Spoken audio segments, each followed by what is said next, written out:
Hello and welcome to ABS Drive, where I'll be talking to you about different cars, their pros and cons and reliability in our daily use, which for some reason is different from manufacturers think. And if you expect me to be another boring dude who will be talking about lights, wheels and other unimportant things in the car, then you're absolutely wrong, because I will be testing cars in our daily conditions and do things which you normally do with your car on a daily basis. So stay tuned and let's go.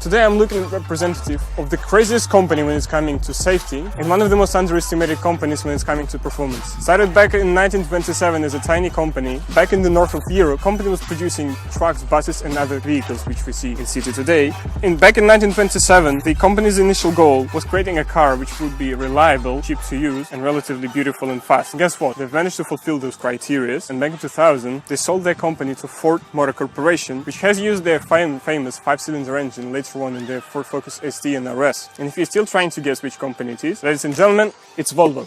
The interior is quite spacious. You have decent amount of legroom for the front passengers and more or less enough legroom for the rear passengers. The materials, however, are not that great in this part, and the quality of the leather on the seat is quite questionable because this car did 62, maybe 63,000 kilometers, and we have cracks in the leather all over the place. We have big hole in this part, we have several cracks on the seat, we have leather peeling off. On the other seats, no problems whatsoever because they were barely used. And the next problem of this interior is the plastic. Plastic on the handlebars is horrible. It's peeling off, looks horrible, feels horrible. However, the handlebars opening the door are pretty good, decent quality, actual aluminium, unlike plastic in Audi. Plastic on the door panels, plastic on the dashboard, all those things are made of a decent quality. Cannot say anything bad about that. And the steering wheel and gear knob, these two are actually amazing because we have aluminium inlays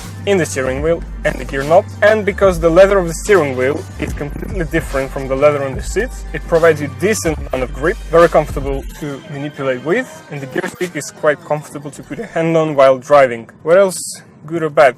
The handbrake materials are also quite nice, soft touch. Floating Volvo's panel, classic for 2011 from Volvo, known from S40, V50, C30, and actually that's it. There is nothing else to talk about in this interior. There are no screens, there are no LED lights. Well, you can get an actual navigational system for additional cost from Volvo, which will be a separate screen over here.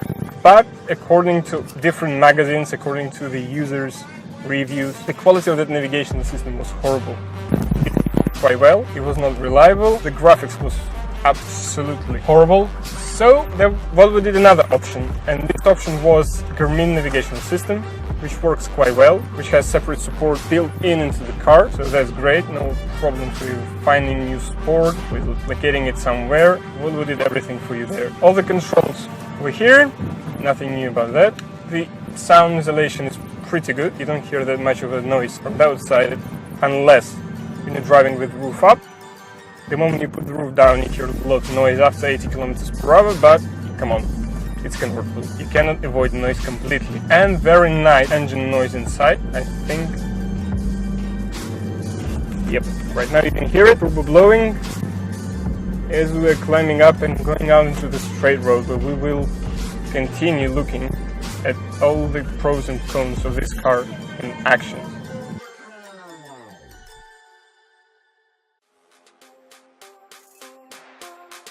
So now we're entering almost a highway, meaning that we'll be able to see how this thing does at a speed of around 80.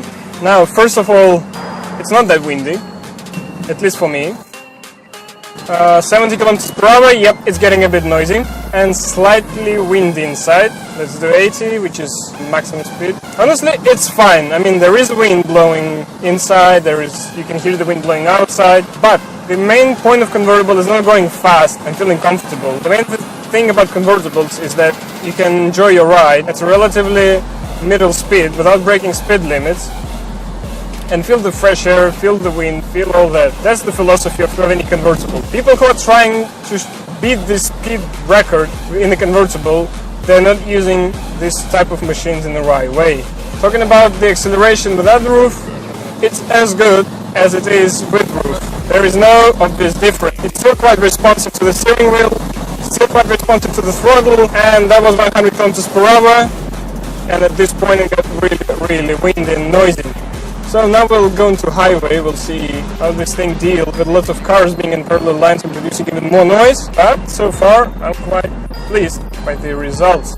Just like I said, plastic here is a bit cheap because it was designed to be washable and durable and surviving tough conditions which convertible might face. Now to the highway, and yep, still very responsive, quite fast. I seen gearbox doesn't take that much of a lag time to think, relatively fast changing the gears. What I don't like, however, are the drivers in front of us, who are slightly slow. And another annoying moment is the antenna, which is in the back, which is making some weird moves. It seems like it's about to fall off. Other than that, absolutely fantastic. Quite relaxing. No need for AC to be on. Just put on some nice relaxing music, turn on the cruise control or go without it, just enjoy your ride. That's it. That's what you pay your money for. Just enjoying your ride without any problems or concerns whatsoever.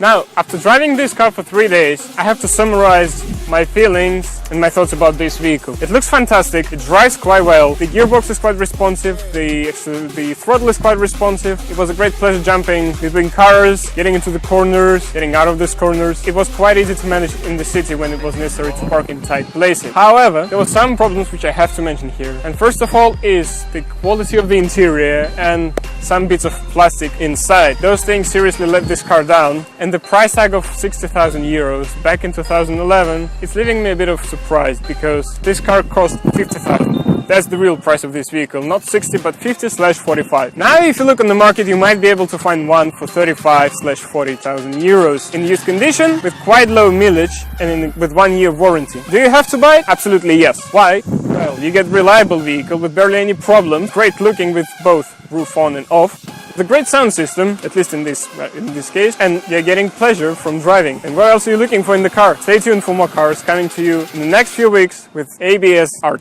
Good luck.